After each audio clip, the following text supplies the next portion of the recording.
And the reason why I'm excited about this one is because as I was putting this together, and I've done this dream the plan several times, I've probably gone completely left key to what I used to do before.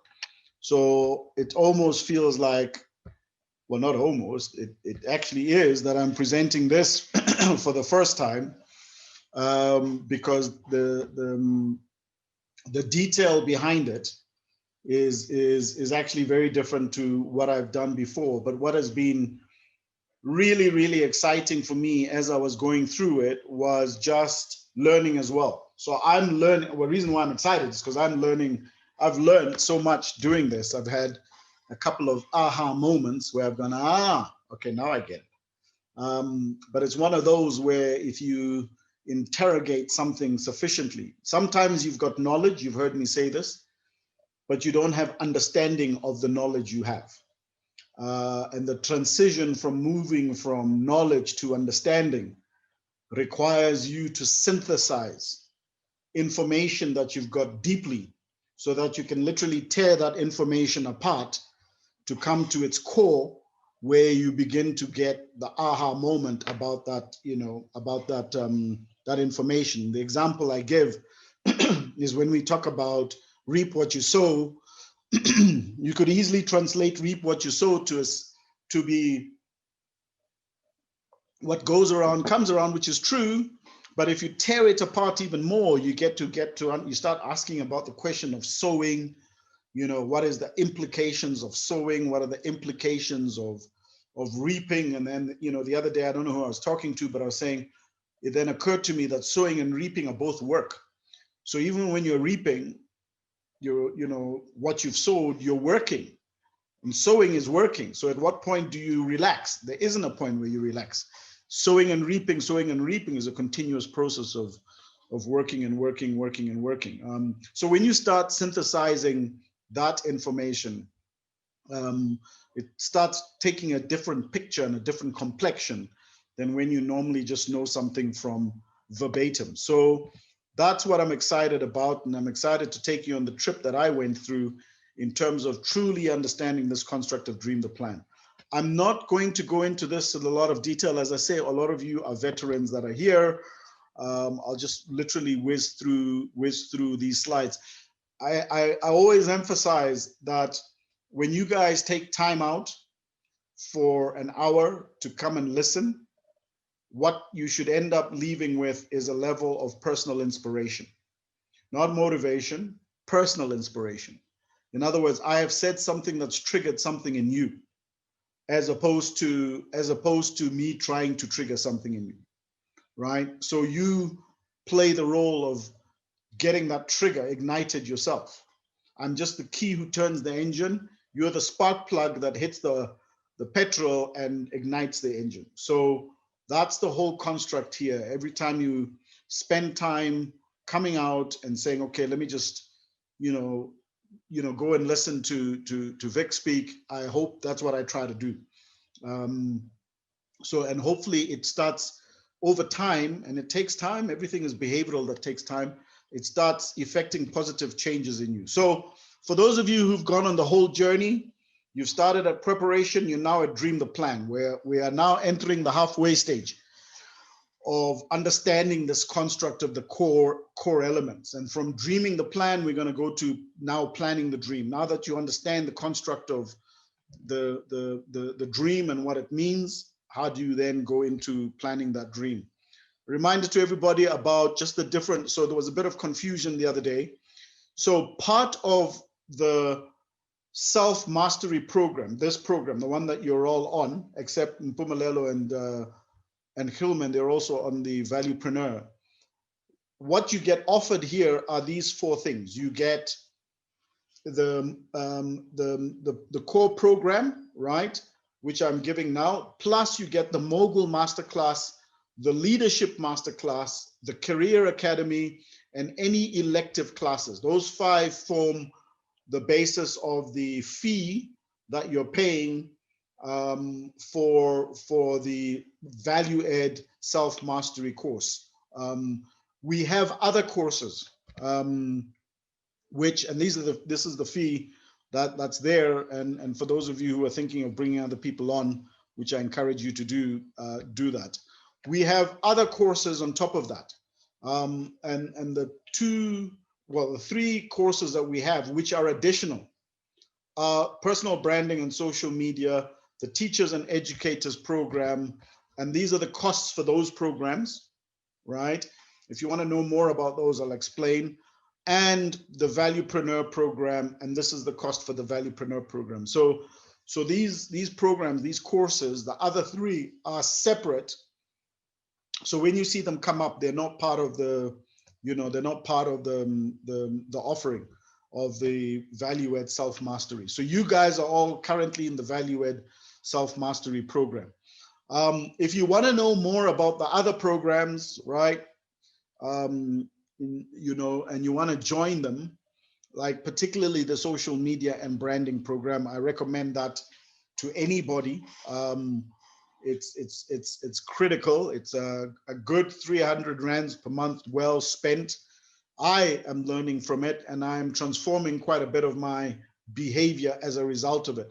And if I had started 20 years ago, okay, there was no social media 20 years ago, but if I had started earlier than I did now, I think the progress would have been significant in terms of that. So these are the overviews that give you, okay, I want to find out what do they mean by social media or Valuepreneur. Look for the overviews on the calendar, and the calendar will give you an indication of the dates of those. And then obviously we have our events. The last event we had was the Men of Value event, which did get some positive feedback. So we will be continuing with those events, as well as continuing with the Women Celebrating Women's events. The next guest is actually quite a great, remarkable guest that we're going to be having. So those will continue. Right, let us begin. Buckle your seatbelts, make sure you're all comfortably seated, and let's talk about dreaming the plan. This has been really exciting for me. The deeper I looked into this, the more I got so many aha moments during the week. I was like, shucks, I'm so excited to be able to tell you guys about what I've been blessed with receiving from the man above. And I wanted to start off with this phrase. I think, and talk to me in the chat. I don't know if I can open the chat. No, I can't open the chat. But anyway, Refuel will probably jump in every once in a while if you want to talk in the chat. Talk in the chat about some of the experiences you're having as we go through this. This let go, let God is again another phrase that everybody uses and everybody knows. It's knowledgeable, right? But is it deeply understood? What does it mean in the bigger picture of a lot of things? Now, there are a lot of ways you can carve this expression, and I'm going to carve it right down the area of dreaming the plan. And you're going to say to me, well, I don't understand how you're going to correlate let go, let God to dream the plan. When we're done, hopefully you will get it. But remember this phrase, and remember it in terms of how you are seeing it at the present moment, and how hopefully you may have a different view at the end of the discussion. So I'm going to talk about why you must dream the plan. I'm going to talk about the why in this. I'm not going to talk about the how you should dream the plan, but the why. Why should you dream? Why should you visualize? There are lots of terminologies that talk about this construct of seeing ahead, and the reasons as to why you should be doing it. People do it, but do they really understand the significance of it when they're doing it, and why they should be doing it more frequently? So you'll hear me interchangeably talk about dreaming and visualizing. Same thing, same construct, same behavior, same process in terms of what you're going to go through. And I'm excited about that, because that was one of the first things I didn't quite realize, that when I'm dreaming, I'm visualizing. And there's a key component in visualizing that is so powerful that I'm even getting goose pimples thinking about it now. I'm excited because I know where I'm going with this. Now, I'm going to take you back to the essence of life, right? You're going to stop the world and you're going to get into your own bubble right now of the essence of life. Forget COVID and what's going on, etc., etc. When you look at the essence of life, it's made up of laws. These laws govern you consciously or unconsciously. They help you be who you are in existence on this planet, and this planet being part of this wider and greater galaxy, this universe that we're on. Your creation, the fact that you came about, is as a result of a law, a rule, a mechanism in which things happen. The sperm met the ovary, and laws, forces, universal law forces took over to start creating who you are. And what I loved about thinking about dreaming the plan was that I had to go back to the very essence of our existence, our coming about. Because sometimes there used to be a time, and I don't know if it's still happening, where there is always the question of why are we on the world? Why are we here? I don't know. I think we're so busy now. I don't know if we even ask that question anymore. But I had to come back to this amazing ability for an external law or force to take over in creation. The air that you breathe is governed by laws. You breathe in oxygen, there is a whole lot of things that happen within you. You breathe out carbon dioxide. There's a whole lot of things that plants do with that carbon dioxide to create oxygen. Those are laws. It's the natural way this planet works. Gravity is a law. The fact that you are held down and don't find yourself floating out into space, you can get up every morning and not one day in your entire life have you got up wondering, am I going to be on the planet today or am I going to disappear into the sky? Because that law, and the interesting thing about laws is that they are constant and they are consistent. They do not change. The air does not change. You haven't got up in the morning and wondered, do I have enough air to survive today? Planets and how they align, that's a law. It's a law. It is a fundamental law of how we exist. If the planet Earth got too close to the sun, we would all frizzle up and disappear. Your heart beating, it beats to a rhythm. That's a law. It doesn't beat and then stop for 2 minutes, because if it did that, game over, right? It keeps beating. When you go to bed, it's beating. When you wake up in the morning, it's beating. Regardless of what you're doing, it's beating. Day and night, those are laws. At no point do you get up and say, I wonder if night is going to come, or I wonder if day is going to come. They come. They're governed. Stars, rain, planets, animals, all of these follow what is known as the law of creation. When creation and when things were put together, these laws came into being, and that's how they are. A banana seed will always be a banana seed. It can't be an apple seed. So those laws govern who we are. But what's interesting about those laws is they actually work in sync. They are synchronized every day to keep humans alive. Imagine if you got up and there was no air. Imagine if you got up and there was no gravity. Imagine if you got up and the stars decided, or the earth decided to get a little bit closer to the sun. Imagine if the plants got up one morning and said, screw this carbon dioxide, I don't want that, I want oxygen from now on.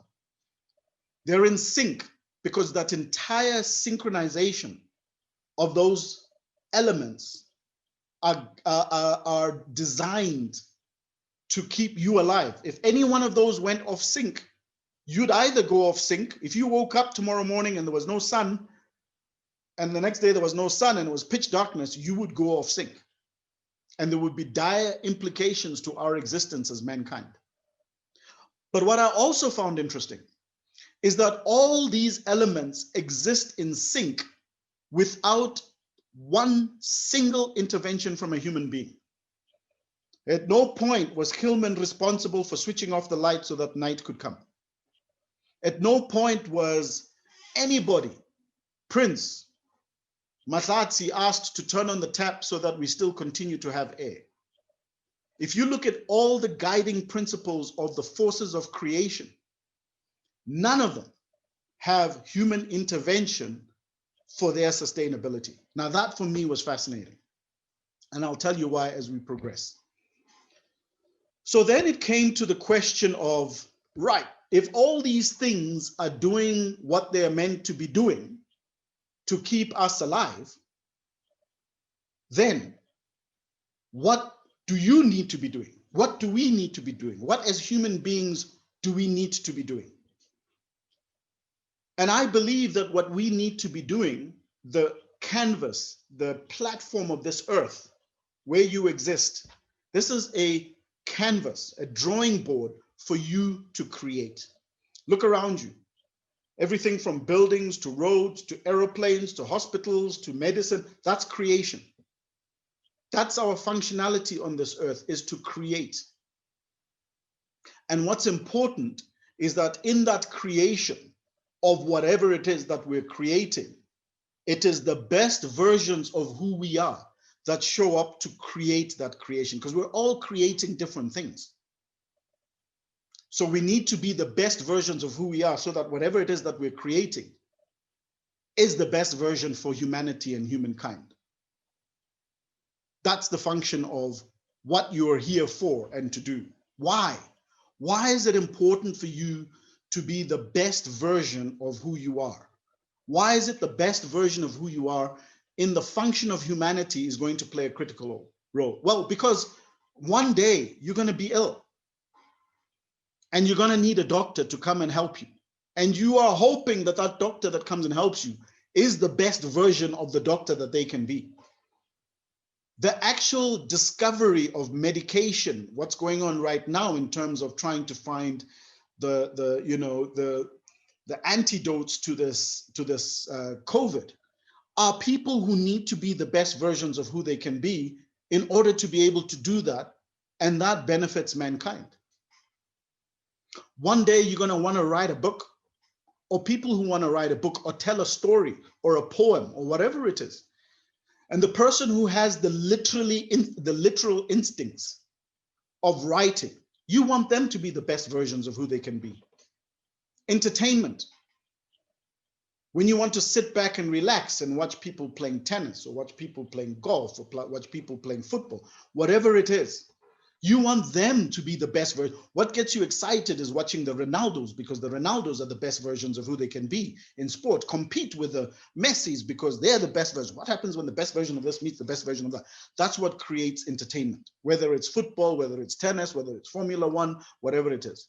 Music, the thing that touches your spirit, the thing that touches and gives you joy and enables you to sing, is a song that was created by somebody that actually aligned with you, because they became the best versions of creating music, and that music gives you joy. It enables you to sing in the morning. And it's all sorts of other things. You need it so that we can build what we need to build to transport each other. My family live in the other end of the world. It's wonderful that we've got people who are thinking about building airplanes and how to build airplanes, or how to build cars, or how to build trains, et cetera, et cetera, et cetera.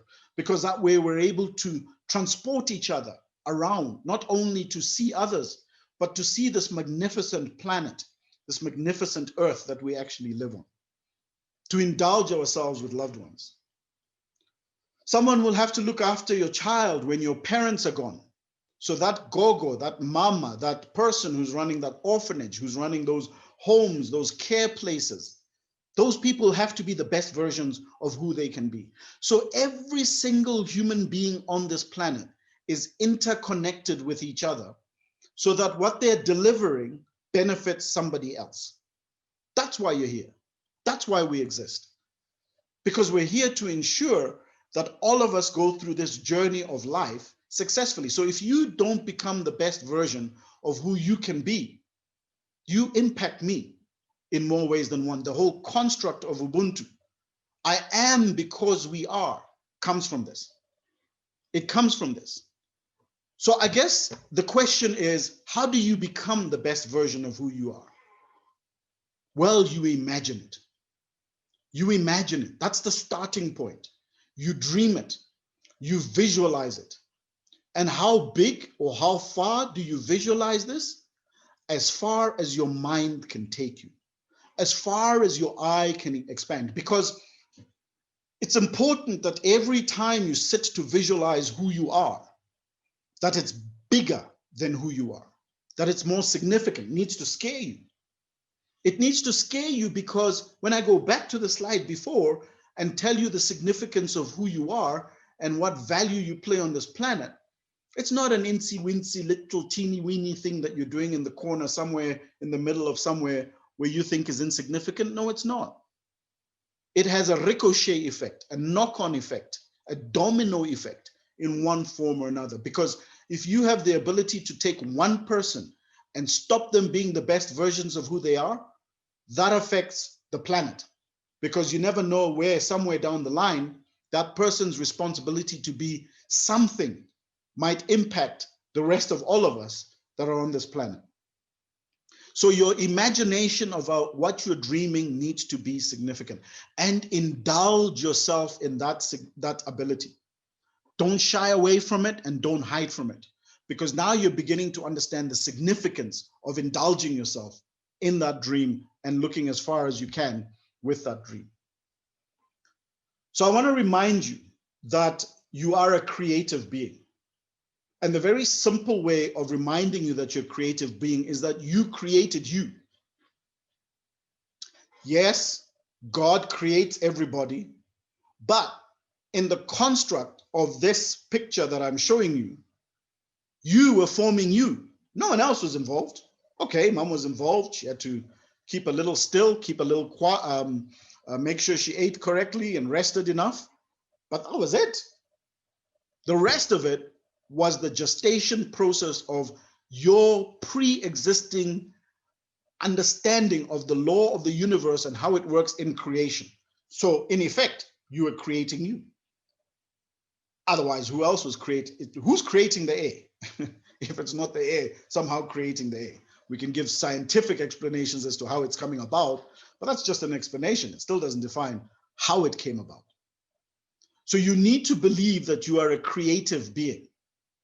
If you still don't believe it, take a walk around and a look around and see everything around you. Then I ask you, go into the Lion Kingdom or go to the Kruger National Park. And when you see the big five, go and ask them what they created. Then you'll know there's a distinct difference between you as a human being and them as animals. So which means that you have the same innate capability and the powers of the universe, or the powers of life itself, to be creating. You can conceptualize something in your mind and it can manifest physically. I love it with architects. I've got an idea in my head. I go and talk to an architect. The architect draws what the idea is in my head is. He then takes that to a builder and the builder goes and puts it up. That's what our capability is as human beings, to actually produce what it is that we think. And that's why I'm saying that you are a creative force, a creative human being. So when you dream, when you daydream, when you visualize, one of the most critical things that happens is that you remove yourself from reality.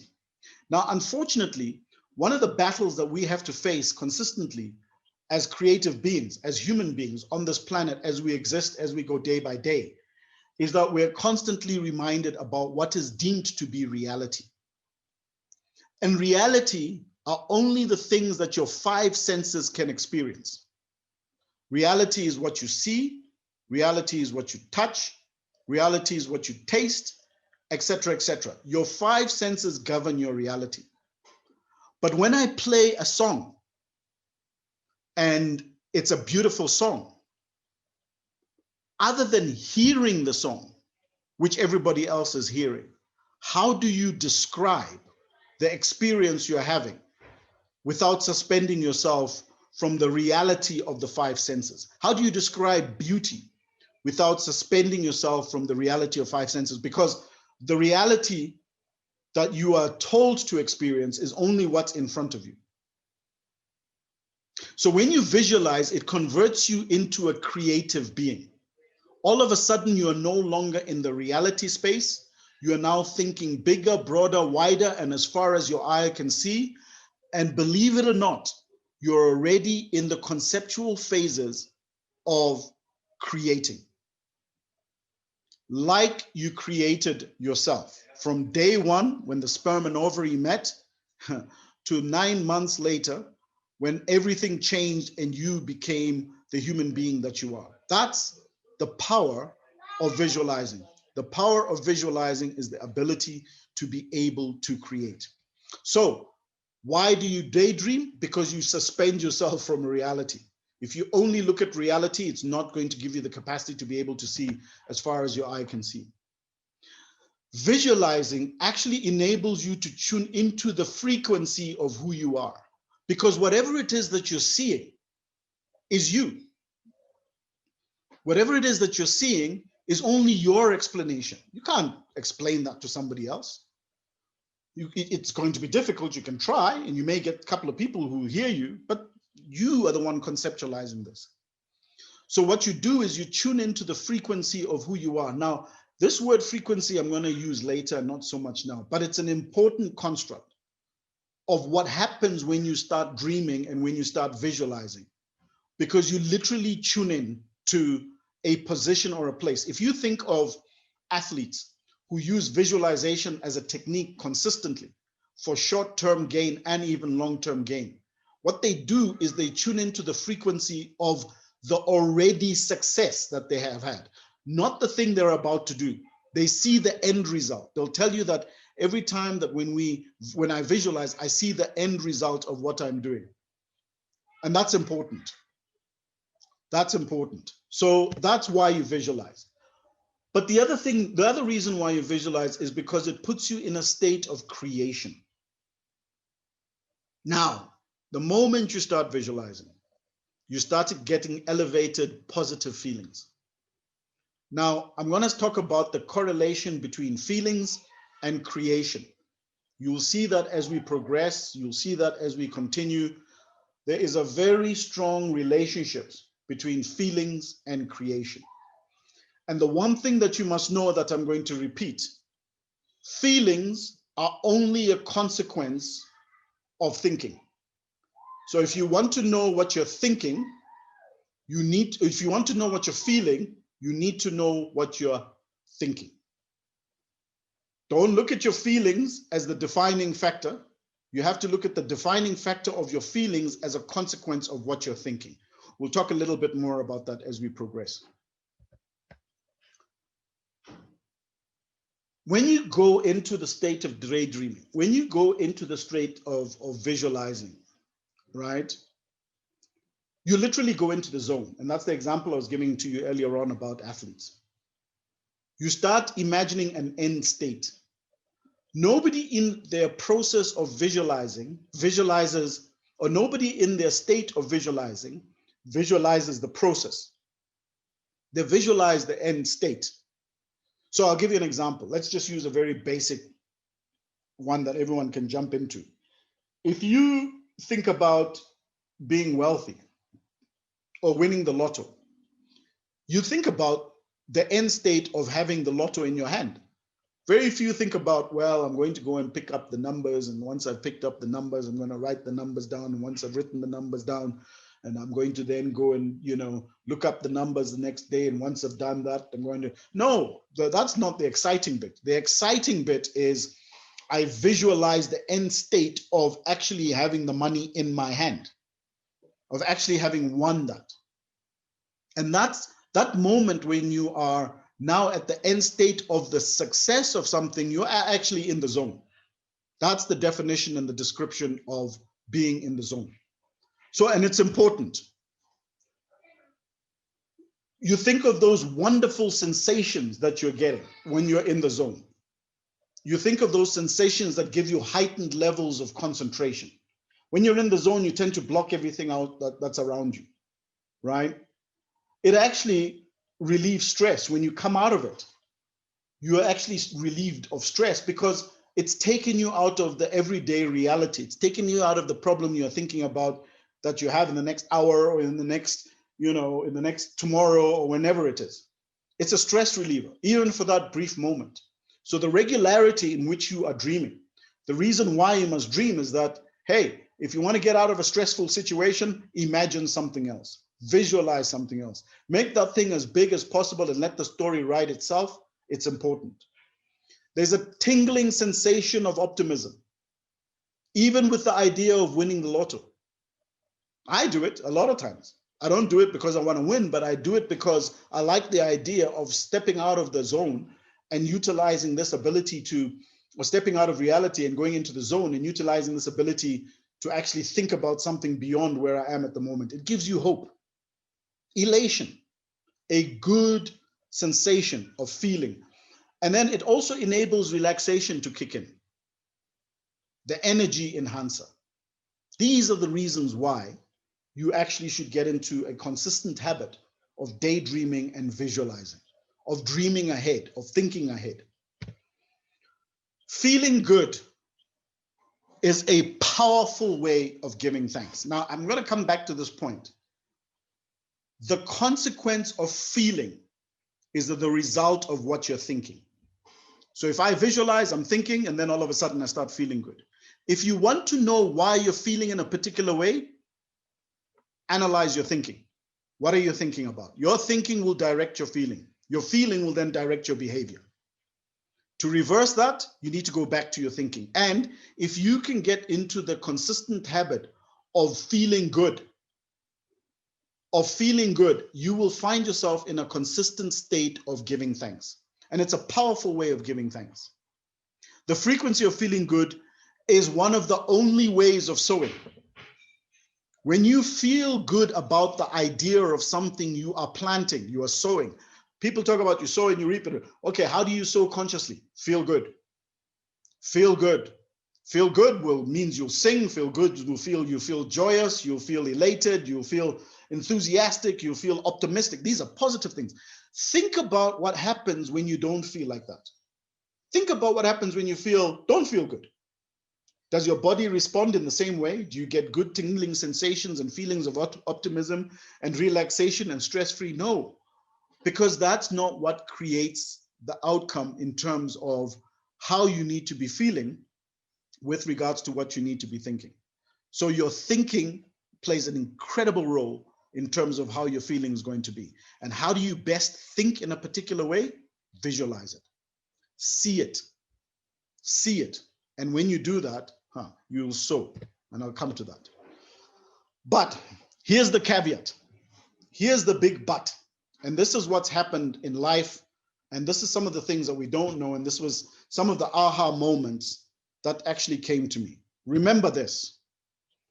To anything that you're visualizing, to anything that you want, to anything that you're dreaming about, there's two ends of it. There is the having of it, and then there is the absence of it. And what we tend to believe most of the time is that when we are focusing on something or thinking of something, we are focusing on the having of it. But actually, in more cases than one, we're thinking of the absence of it. So what you focus on is important because of these two ends of dreaming. Focusing on what you want or focusing on the absence of what you want. And focusing on the absence of it is what creates anxiety. So when you're thinking about the fact that it's not there and you're not getting the good elation feelings, it's because you're thinking about it not there. So what does this mean? And this is a powerful thing for me. It was that I had to think about it as being there. If I'm going to manage or control or intentionally act on how I feel, I need to think about things differently. I need to think about the presence of things. I need to think about the thing being there already, which will give me those good, elated, happy feelings, etc., which will be then the power of actually giving thanks. And that's what that whole equation came to me for. And then I started asking myself the question, but shucks, how do I do that? How do I, because I want to do things. I want to be in control. I want to manage things. And if it's not there, and if I can't see it, and if my senses are telling me it's not here, how can I be excited about something that's not there? We'll come to that. We have a tendency to focus on the absence of things. I want money. I visualize money, but my attention is on the fact that I don't have any money. My thinking is tomorrow I don't have any money. Reality sets in and says, hey, by the way, I know you're thinking about all this money, but guess what, dude, lady, you actually don't have any. Oh yeah, shucks, I don't have any. And then it whittles away. I want love, but I visualize being in love, but my attention is on the fact that I'm lonely. I want a bright future. I visualize a bright future, but my attention is on the fact that I'm not sure what I want to do or will I succeed. Where is your attention being focused on? Which end of the stick? You've got two ends of the stick, having it or the absence of it. So be careful when you visualize that when you come out of that state of elation, that you don't go back into the world of reality that tells you it's not possible. You cannot be disappointed and get what you want. This was big for me. You cannot be disappointed, disillusioned, dissatisfied, and still believe that you're going to get what you want. Remember, you are a creative being. So if you are thinking about disillusionment, if you're thinking about disappointment, guess what you're creating? So don't be surprised when you wake up tomorrow morning and guess what? In front of you is disillusionment and disappointment. Because guess what? Yesterday you were thinking about it. And then you think, oh, guess what? I'm going to think less about disappointment and disillusion, and then think more disappointment. And then the next day you get disappointment and disillusion. The success is the ability to actually be consistent and sustainable. And by the way, I'm going to come back a little bit later on when we talk about plan the dream. There is absolutely nothing wrong on occasion to having a situation where you are not feeling good, because remember, you only know what you want when you know what you don't want. So what you don't want tells you what it is that you want. That's a story for another day. I don't want to get into that because that was another big revelation. But you need to understand that your focus and your attention is important. Your feelings are a reflection of whether or not you're in sync with your frequency. If you want this, if you visualize that, but you are feeling this and you are focusing on this, then the two are not congruent. The two are not congruent. This is why the universe that I started off with explaining to you, air, planets, heartbeat, doesn't want human beings involved, because human beings are fickle. Human beings will be all over the place with regards to this kind of stuff, right? They want consistency so that when you get up in the morning, there's air. Nobody didn't feel like that they should be delivering the air. So if you really want to understand, what am I feeling? Look at what you're thinking. And then start attacking and analyzing what it is that you're thinking. Is it the one end, the absence of, or the presence of? And then get into that state of visualizing consistently. You're going to come in and out, in and out. That's natural. That'll always happen. But as long as you're going back in, and the more you practice that habit of going back into the visualization, looking and daydreaming and imagining the end state and not the process to get to the state, and then coming out and managing as much as possible what you think so that you start believing in the end state. I'll tell you later when we plan the dream what happens. It is the steady attention to something, right, that causes it to keep coming towards you. Whether it's positive or negative. If you're in a steady state of consistently thinking negatively, then guess what? You'll have a steady stream of negativity that is arriving to you. If you're in a steady state of consistently thinking positively, then guess what? Remember, you've all had this situation that happens to you where you're thinking of somebody and all of a sudden they appear, or you're thinking of somebody and all of a sudden they call. The world calls that coincidence. I call that you creating. But the purity in which that precise moment you thought of something, or I was just thinking about you the other day, oh, I was thinking about this and imagine that. Or I was walking down the streets and, the other day I was talking to my son about Ferraris, and we're having this great conversation about Ferraris, and 2 Ferraris went past. Hold on to those days and those times where those occasions and those situations actually happen. That's you in creation, but you're not conscious of it because the world of reality will tell you, but that's not real. But neither is music when it touches your soul, and neither is that beautiful flower, and neither is somebody running across the road to save a child when they're about to get hit by a car. Those are the spiritual instincts of a human being that is a creative being. So how do you know which end you're focusing on? As I said to you, by how you feel. Think of money that you want. Do you get excited at the idea of that you're going to get it, or do you worry about the absence of it? To dream, you have to stop looking at where you are. Don't focus on what is. If you focus on what is, if your mind starts telling you this is what is, then the difficulty to transition yourself into the end state of visualization becomes very difficult. Focus on what could be. If you want to be more powerful, focus on the end state of what already is. Reality is now. Hope is tomorrow. The windscreen example I want to give you is I listened to a lady called Abraham Hicks. She says, imagine if you were to go to a manufacturer, a car manufacturer, and you said to them, you know what, I want you to remove the windscreen, right? Take the windscreen out, and I actually want to put it on the floor of the car. And then on the windscreen, I want you to concrete that. I want you to put, something that I can't see out. I mean, the guy would say, but why? He says, well, I don't look at where I'm going. I actually focus on the now. So I want to look down and see where I am at this precise moment.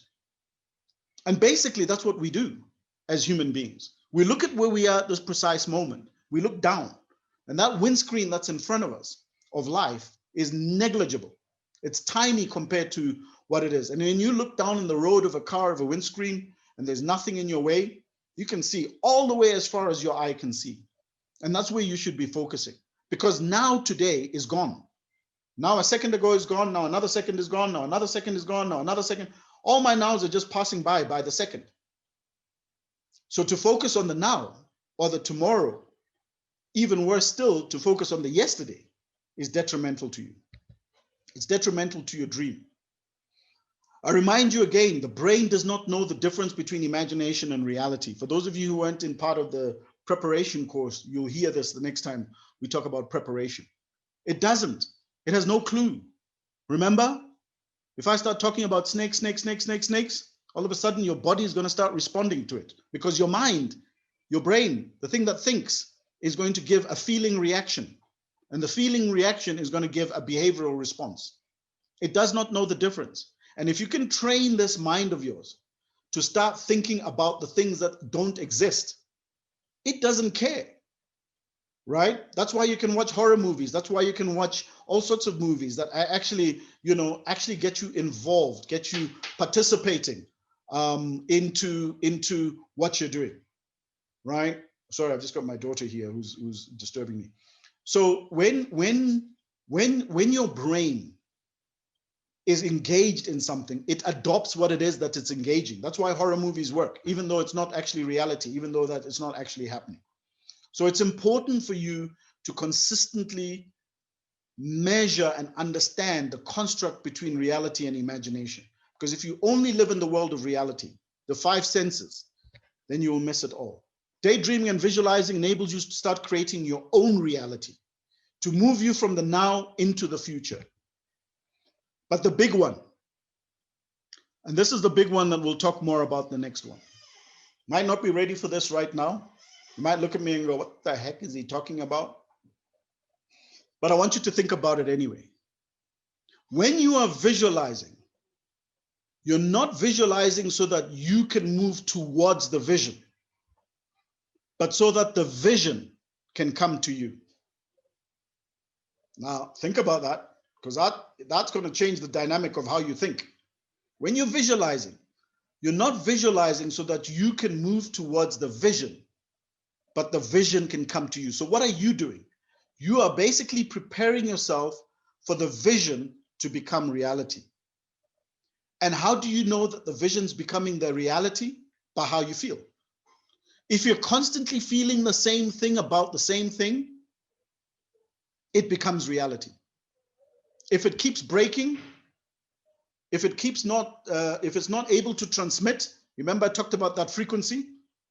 So the frequency, if you think back to the radio station, for those of you who knew that or know that, when you tune into Metro is already there. When you tune into Power FM is already there. The frequencies that run and exist on this universe are already there. So they're asking you to tune in, not them to be created. Deep, think about it. But it also tells you this thing of visualizing, because of the elation and the excitement and the freedom and the divorce from reality. You also get up that feeling knowing what you need to do next. What should I do next? Okay, the next thing I need to do is this.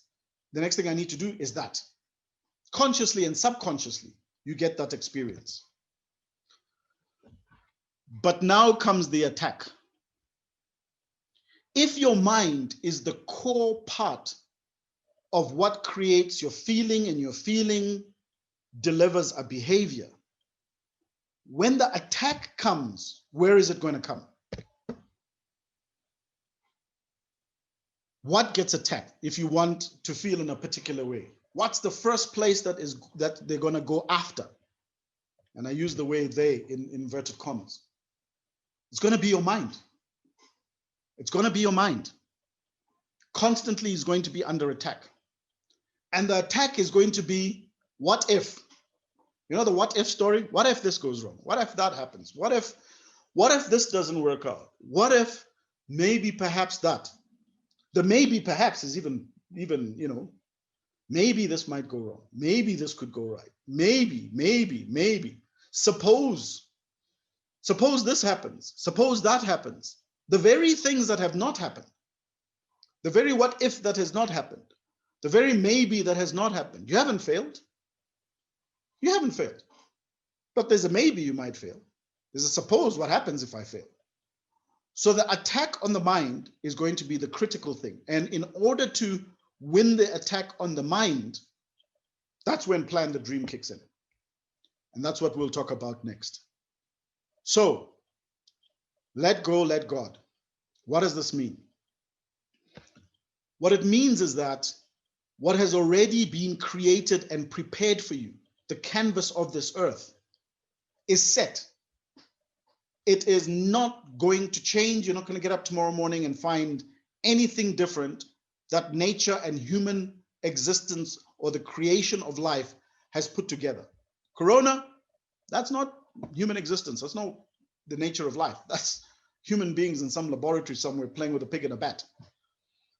So that tapestry is there. So therefore, if I have to think about the outcome of something and consider it done, I've got to let go of the constructs of reality.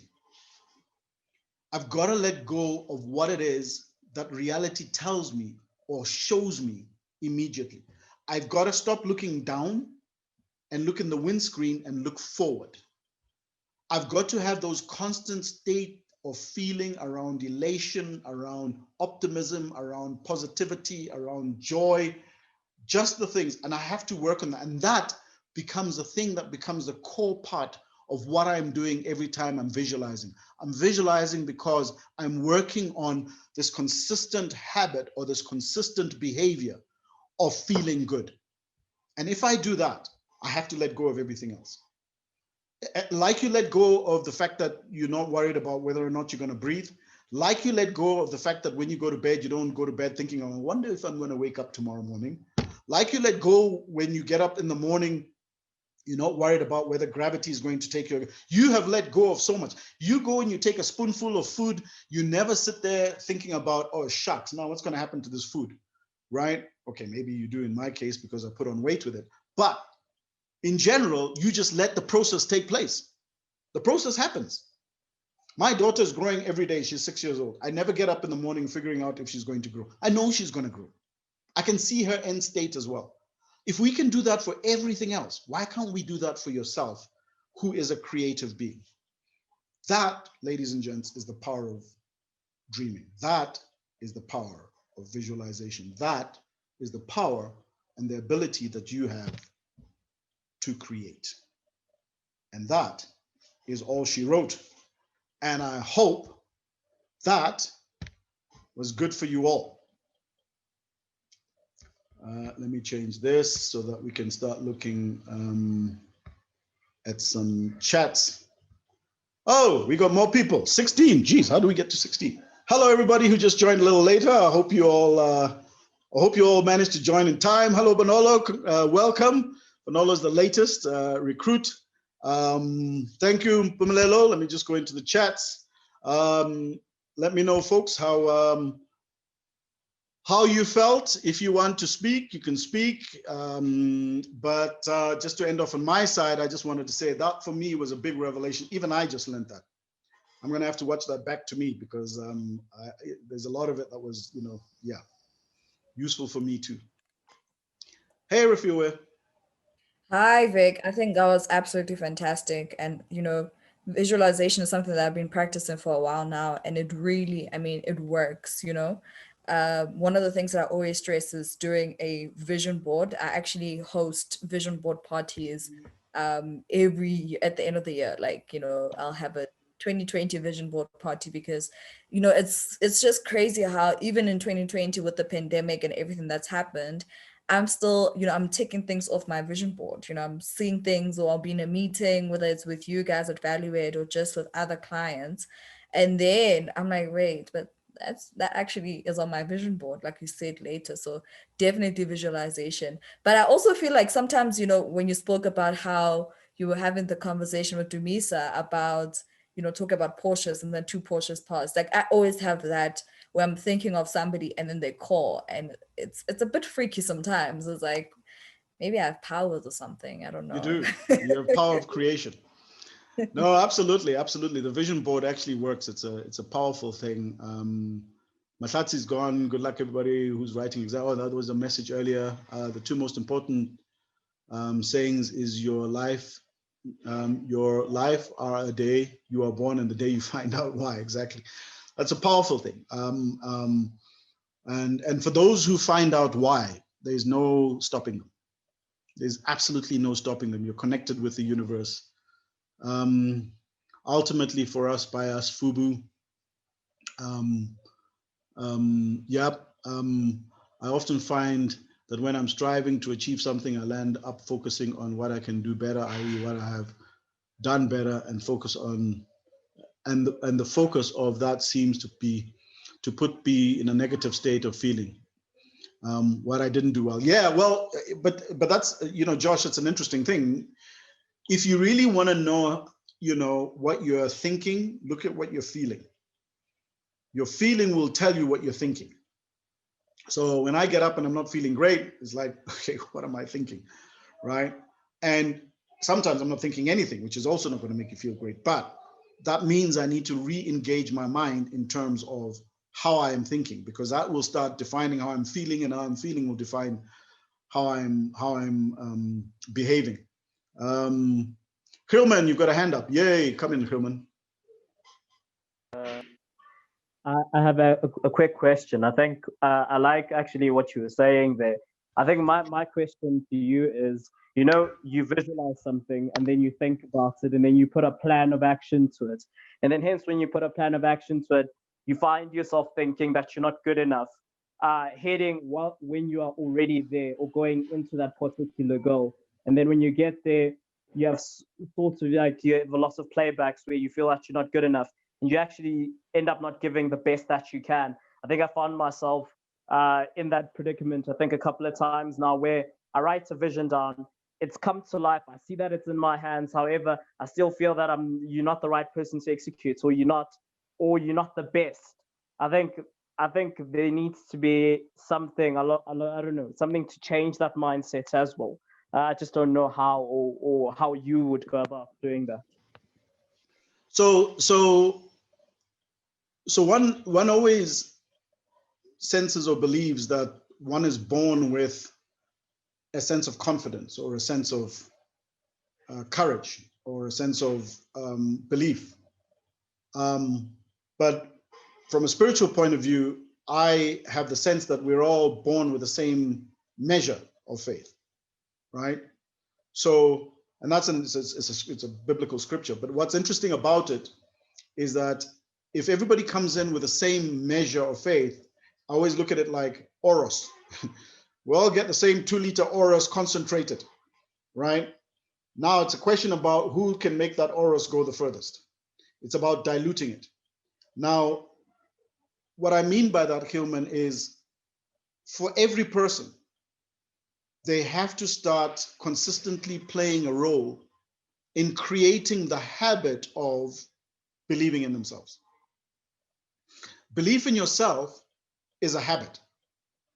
There's no plant that you're going to go and eat. There are a lot of people who sit in front of psychologist chairs, and I'm not saying anything about psychologists, but the result doesn't change because the work ultimately still needs to be you.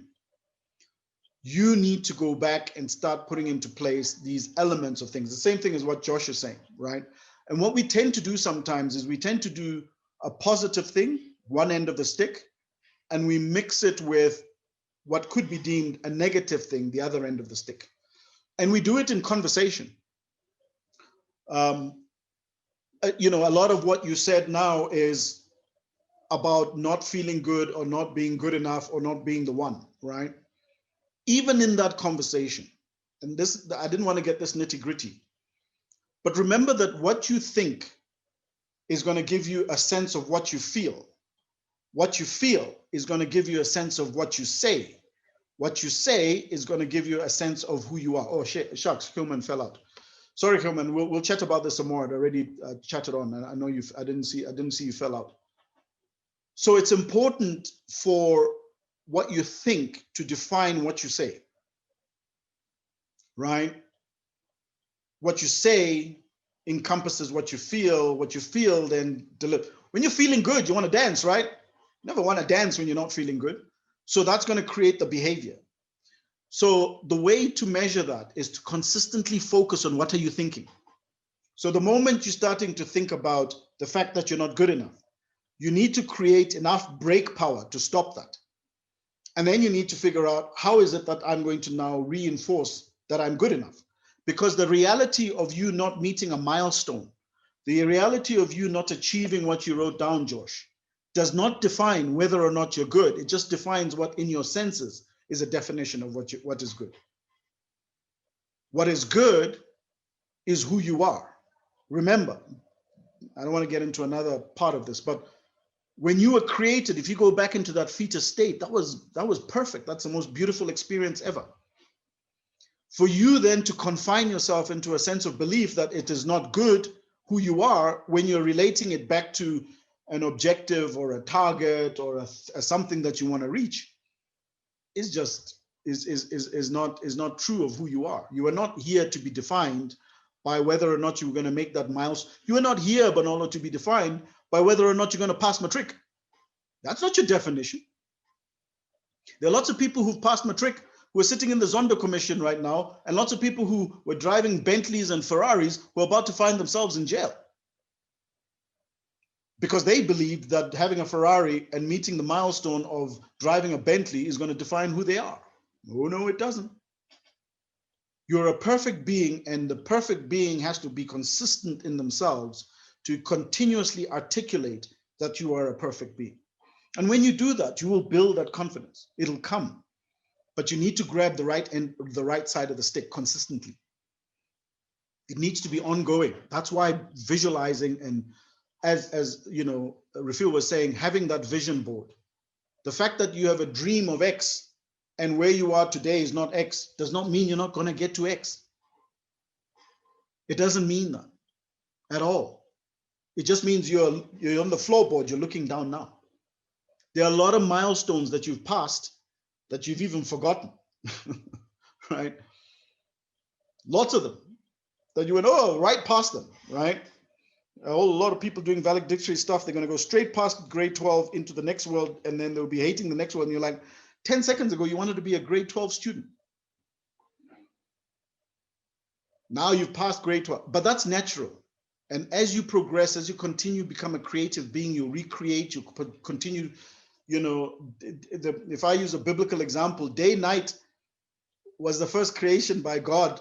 By the time he was in day 6, he was creating man, right? So was he going to be defined in day 1 because he hadn't created man by his success or failure? You can't. You can't. So that's what I'm saying, Hillman, and it's important when I've gone on a while because I think it affects everybody. What you think is where you need to start playing a lot of time in what is it that I'm thinking. And what you need to start trying to do is reverse that wheel before the momentum picks up around you really. Because what happens with momentum of what you think is it's the thing that leads you to pressure. Now I feel, because I'm thinking about this so much, I feel under pressure. When I keep thinking about it, guess what happens? I move from pressure to anxiety. Anxiety, I can still move around a little bit, but now I'm looking a little bit depressed half the time. If I keep still thinking about it, guess what happens from there? I go from there into depression. Now, depression means I don't want to get out of bed tomorrow. Now, what's happened is that what you're thinking is now ignited what you're feeling, which has now ignited your entire behavioral system. It's locked your entire body into the duvet for the next 3-4 days. Sometimes that's not a bad thing, but you've got to work your mind out of that as well. And it's only your mind that works out of it.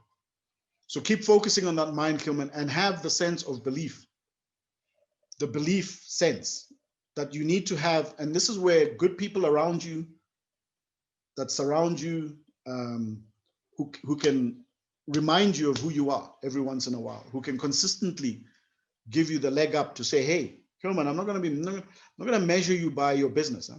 It's not who you are. I'm going to measure you by your track record, by the fact that you're standing here today based on everything that you have been through and who you are as a person, and the fact that you're considerate and thoughtful, and the fact that you do things for others more than you do for yourself, etc., etc., etc. That's who. And that song other people can sing, but you must sing it to yourself constantly, constantly. And everybody must do that. Think about who you are and the positive, creative being that you are, and think about that consistently. And that's going to be the thing that, because if the mind's going to be under attack, this is where we go to planning the dream. The mind's going to be, you know, if you're spiritual in any way or form, the dark forces, call them what you like, devils, whatever, all they know is I need to go for one thing. If I can just attack the mind, I can shut down the entire body just with the mind. That's it. I just need to tell you.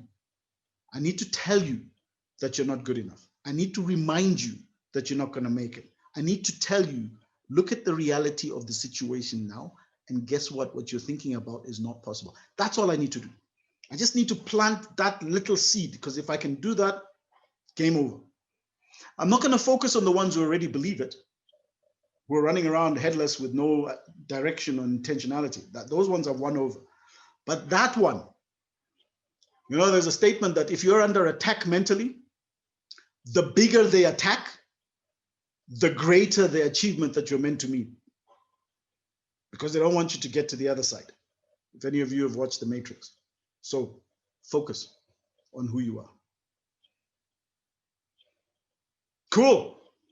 Anyone else? So I usually feel like I'm not I don't have the right to execute the versions I have. I only have the end picture, but I do not know how to execute it. Maybe I just do not know what is the best version of who I am, etc., etc. Yeah, look, Nico, oh, by the way, she's a new person too who's joined ValueEd. Congratulations. I hope I'm pronouncing that correctly, and I hope you're still on.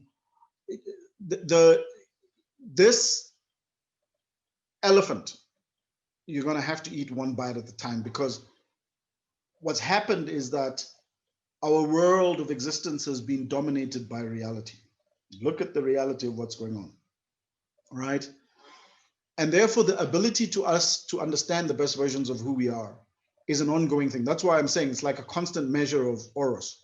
When I talk about plan the dream, you must understand that the process of you sowing the seed of change is just that. It's a gestation period. With human beings, sperm ovary takes 9 months, right? With this process, it can take many years. But the process of it is that as you progress each step, I'll give you a classical example. The last one, two things. The one was I made a, a funny decision about, when was this? About probably a year and a half ago, that I'm definitely going to lose weight, right? And I've been battling this all my life. I'm in my 50s, right? And then all of a sudden, I went on this 21-day thing, just for fun. It wasn't even to lose weight. No sugar, no carbs. And then I went past 21 days. I went to 30 days, 40 days, 60 days, 90 days, and I ended up losing 12 kgs. What's interesting, and I'll tell you about how the knock-on effect of you moving and everybody else coming into effect. When I did that, my wife did the same thing, but she went on a different diet. I took 9 months to lose 12 kgs. She went on a hectic diet where she went and lost, in something like 6 months, she lost 30 kgs. Today, we are both on a progressive eating plan that in the last 10 years, 9 years, 10 years of being together, we've never been on before. But that's the knock-on effect. It's the one little bit you do now has a considerable knock-on effect in terms of the implications further down the line. That's why you've got to consistently look forward and not look at the result of now. You've got to look forward. If the moment you look down and you look now, you can say, oh, I'm not succeeding now, or I'm not making it now, or I'm not getting there now, or I don't know what I'm doing now, or I don't know. That's just going to reverse the transaction. And I know we do it, as every one of us does that. It's a natural habit to put the one hand up and say, I'm dreaming the plan, and then the other hand up and say, well, I'm not going to succeed, or I'm not succeeding. You can't track yourself yesterday to today. Okay, we have 4 minutes over. I'll take the last question from the newies, but welcome. Sorry, before you do that, the last thing I wanted to also mention, which is powerful as well, is the issue of, I want you to just think about it, and I'll talk about it later. Rafiu has heard the story. I'm in Scotland, Dundee. I'm a 20-year-old boy. My wife is in Mafeking. We are worlds apart. And then we met here. How does somebody living in Dundee meet somebody in Mafeking? Dundee, Scotland, not Dundee, Newcastle, KwaZulu-Natal, Scotland. Meet somebody in Mafeking, unless there's interventions. So each step that you take is going to have an outcome later. You can't look now, you've got to look forward. Carry on. Last question, Matsitis. Can I ask? Okay, I think I don't know, maybe it's I wonder if everybody's actually going through it. How everybody has a measurement. There's a matrix in which you measure yourself with. That's why the outcome matters. So how do you then take yourself out of, okay, e.g., if I want to be a millionaire by the age of 30, and then 30 comes through, and then I'm not a millionaire. How do you then take yourself out of the reality of not being? It's hard to to actually be positive. The hardest thing is being positive when there's no result. So because there's an outcome in which mentally you measure yourself with. So how do you then take yourself out of I'm going to put you in pain. Outcome mentality. I'm going to put you in pain because that's part of plan the dream. You need to be careful how you're planning. You need to be very careful about how you're planning. There's an old saying, God laughs at people's plans. Wow. Right? You need to be very careful of the milestones you're using and how you're using those milestones. You need to be very careful about how you're defining yourself by those milestones. And you need to be very careful that you don't forget to look behind you to see where you've come from as opposed to where you are. the last point I'll make is that there's an old saying that says people usually completely overestimate what they can do in 1 year and totally underestimate what they can do in 5 years. That's a statistical fact, by the way. Think about that. People overestimate what they can do in 1 year and totally underestimate what they can do in 5.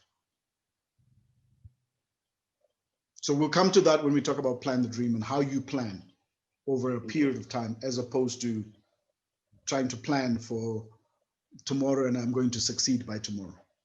Cool, people. I'm gonna leave you because you guys need to all go. And so I know these subjects, they can go on for a while. But thank you for all joining. Thank you to the newies who have joined. I hope it's been good for you. Josh says you're not alone, but don't worry, we'll spend some time working on the mental game. It's very important to plan correctly, and how you plan, because that's the mental attack on yourself with some of these things. Fantastic, and thanks for everybody who's commented.